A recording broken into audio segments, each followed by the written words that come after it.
নিজের চোখে দেখা কিছুদিন আগে একটা জানাজা পড়িয়েছে, খোদার কসম করে বলছে 6:30 ইন্তেকাল করেছে। হসপিটালের বিল দেনেওয়ালা নাই, 4 সন্তান, অ্যাম্বুলেন্সে ঘরে ঘরে আসবে, 1000-1200 টাকার বিল দেনেওয়ালা নাই।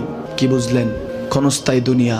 মুমিনের কম থাকলেও আমি বলি, কেউ যদি এসে বলে হুজুর একটু দোয়া করেন, খুব পেরেশানিতে আছি, আমি তার হাত চুমু খেয়ে বলি তোমাকে মোবারকবাদ, আল্লাহ তোমাকে ভালোবাসে। পেরেশানি তো মালিক দেয়, এই জন্য এটা রহমত মুমিনের জন্য। পেরেশানি দেয় যখন ফেরেশতারা বলে আল্লাহ চাইতেছে টাকা পয়সা চাইতেছে, বলে এটা কি?